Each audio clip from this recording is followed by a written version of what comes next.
Alguns famosos que fizeram muito sucesso no Brasil no passado acabaram praticamente desaparecendo com o tempo, e pouco a gente ouve falar deles hoje em dia. Nesse vídeo vamos descobrir o que aconteceu com alguns deles e como estão hoje. Ana Paula Arósio. Ana Paula Arósio foi sem dúvidas um dos rostos mais conhecidos dos anos 90 e início dos 2000. Com uma beleza surreal que mais parecia uma bonequinha, até hoje é lembrada por sua participação em propagandas comerciais, novelas e como modelo. Quem não lembra dessa capa de caderno? Ana Paula começou sua carreira de modelo com só 12 anos de idade, depois de ser descoberta por uma publicitária enquanto estava em um supermercado.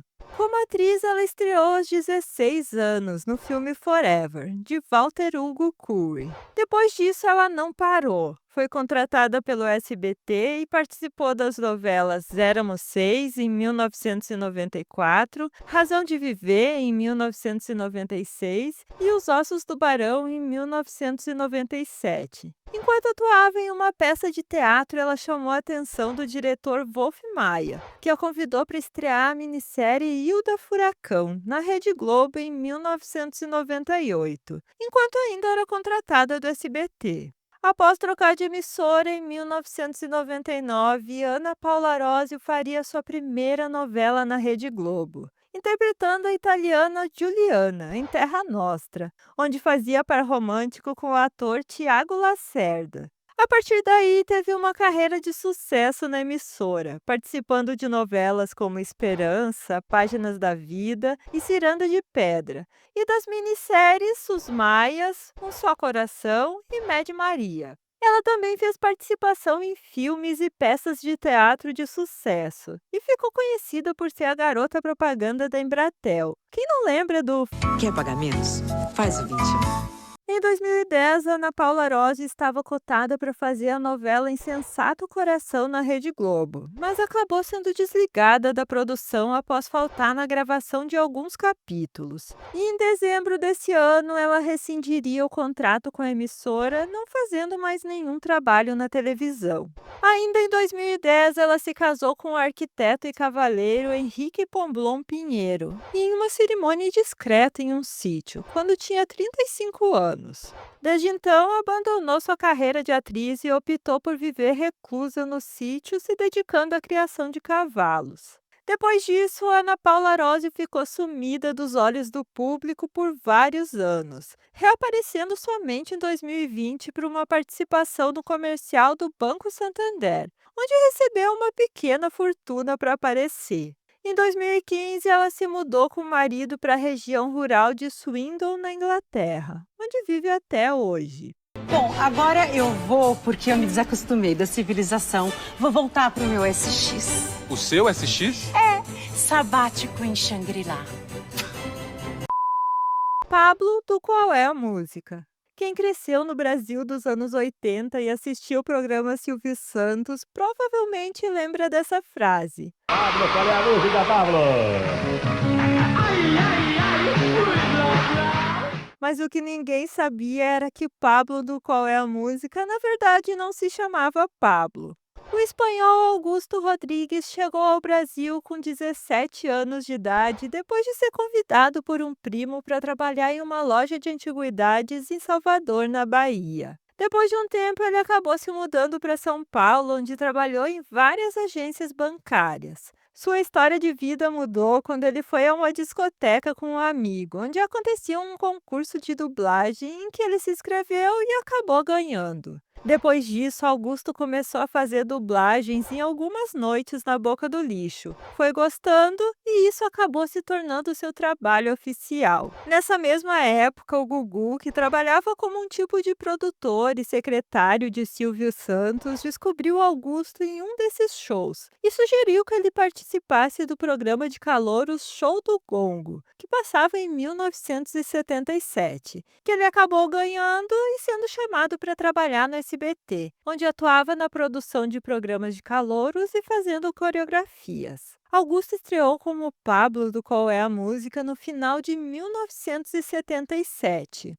Aliás, Pablo foi o nome que ele recebeu de colegas quando trabalhava na Noite de São Paulo. A pintura no rosto era porque Silvio sugeriu que ele criasse um personagem inspirado na banda de rock Kiss. Só que ele achou que a pintura preto e branco ficaria muito forte. Então ele lembrou que Silvio Santos gostava de purpurina e resolveu fazer pinturas coloridas no rosto, o que acabou marcando seu personagem.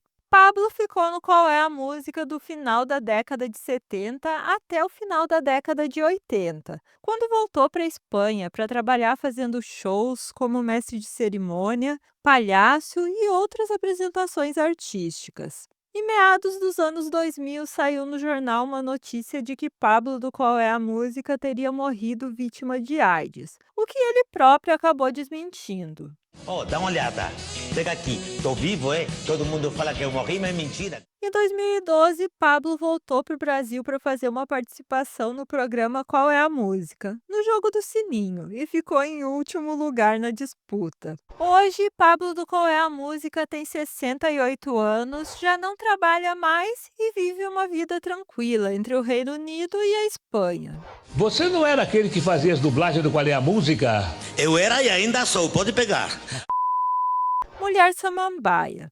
A Mulher Samambaia surgiu no programa Pânico na TV no início dos anos 2000, mas Daniele Souza começou sua carreira como modelo aos 20 anos de idade, quando foi descoberta por um olheiro enquanto trabalhava em uma padaria em Balneário Camboriú, onde morou até 2003, quando se mudou para São Paulo para tentar a carreira de modelo, e participou do concurso Felinas, ficando em primeiro lugar.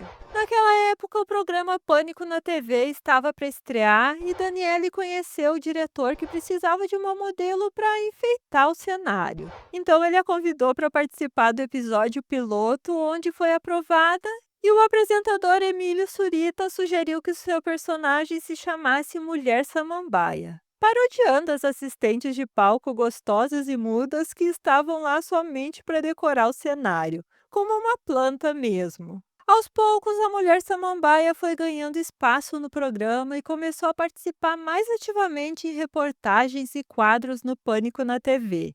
E claro que com toda a visibilidade que ganhou como Mulher Samambaia, Daniele Souza acabou posando para revistas como a Playboy, onde foi capa em 2003, e também para a revista Sexy, em dezembro de 2004 e agosto de 2007. Em 2009, ela deixou o programa Pânico na TV para participar da primeira edição do reality rural A Fazenda, na Rede Record, onde ficou em quinto lugar.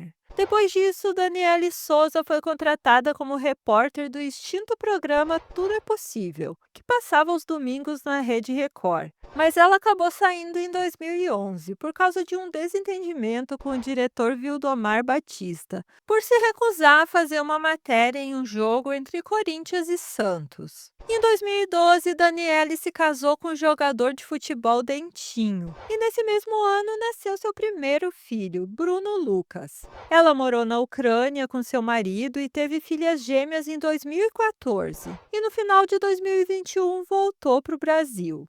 Hoje, Daniele Souza vive em São Paulo com o marido e seus 3 filhos. Tem 44 anos, se tornou evangélica, está fora do mundo da televisão e tem seu nome ligado ao mundo fitness, sendo proprietária de uma academia de ginástica e uma farmácia de manipulação. Sérgio Rondiakov. O Cabeção foi sem dúvidas um dos personagens de Malhação que mais marcou quem era adolescente no início dos anos 2000. Arthur Malta foi interpretado por Sérgio Rondiakov, que começou sua carreira na televisão ainda nos anos 90, com participações na Escolinha do Professor Raimundo e Você Decide. E seu primeiro papel em uma novela foi em Meu Bem Querer, de 1998. Mas Serginho ficou conhecido mesmo quando interpretou o Cabeção na 7ª temporada de Malhação, no ano 2000, e fez tanto sucesso que até participou como repórter no video show em 2004, e ficou por 6 temporadas na novelinha, saindo somente em 2006. Depois de deixar a Malhação, Sérgio Rondiakoff ainda fez alguns papéis secundários na Rede Globo, em programas como Sob Nova Direção, Toma Lá da Cá e Casos e Acasos, mas nunca chegou a fazer o mesmo sucesso de Cabeção em Malhação. E seu último trabalho em novelas foi em 2009, quando participou de Bela Feia na Rede Record. Serginho Rondiakoff esteve envolvido em algumas controvérsias ao longo dos anos, que podem ter prejudicado a sua carreira como ator, como uma entrevista que deu em 2006, onde aparentava estar completamente bêbado. Inclusive, o vídeo dessa entrevista foi um dos primeiros a viralizar no YouTube.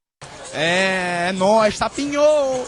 Já em 2012, ele teve um vídeo íntimo vazado, em que ele usava brinquedos que não eram para criança e fazia uma coisa que não deveria ser mostrada na internet. Em 2013, a polêmica da vez foi uma publicação no Instagram apontando uma arma e fazendo gestos obscenos. Sérgio Rondiakoff tentou retomar a carreira artística em 2014, quando formou a dupla de funk Cabeção e Dino Boyer, o que acabou não dando certo. Em 2017, ele se mudou para Nova York, onde passou uma temporada de 7 meses trabalhando como operador de caixa em um supermercado, para aprimorar o seu inglês. E em 2020 ele voltou para a TV, participando do reality show Made in Japão na Rede Record. Fora da televisão, Serginho Rondiakoff passou por muitos problemas pessoais, como a falta de trabalhos como ator e seu problema com drogas, que só viria a ser conhecido pelo público em 2021, após a sua internação em uma clínica de reabilitação no interior de São Paulo. Em 2022, ele chamou mais uma vez a atenção de uma forma negativa, quando apareceu completamente alterado em uma live pedindo dinheiro para os fãs e chegando a ameaçar o próprio pai de morte com um bastão. Otário, né? Somos otários. Hoje, Sérgio Rondiakoff tem 40 anos e trabalha como produtor de conteúdo e influenciador digital com um Instagram com mais de 700 mil seguidores. Eu tô aqui pra aproveitar. Lídia Bronde. Dependendo da sua idade, talvez você não lembre dela. Mas Lídia Bronde foi um dos rostos de atrizes mais conhecidos de quem cresceu nos anos 70 e 80 e que mais marcou as novelas dessa época. Lídia iniciou sua carreira ainda na década de 70 no programa infantil Márcia e Seus Problemas, mas logo fez testes para a Rede Globo e começou a fazer novelas. Sua estreia foi na novela O Grito, de 1975, e ainda nos anos 70 participaria de outras produções, como Espelho Mágico, em 1977, e Dancing Days, em 1978. Sua trajetória artística continuou pelos anos 80 adentro, onde se consolidou como uma atriz de sucesso e participou de muitas novelas da época, algumas que inclusive ficariam para sempre na memória de todo brasileiro, como Rock Santeiro, Tieta e Vale Tudo. Em 1990, Lídia atuaria em sua última novela, Meu Bem, Meu Mal. Em 1991, Lídia Bronde se casou com o ator Cássio Gabos Mendes. E em 1992, ela se retirou totalmente da vida artística e nunca mais retornou, após ter crises de pânico.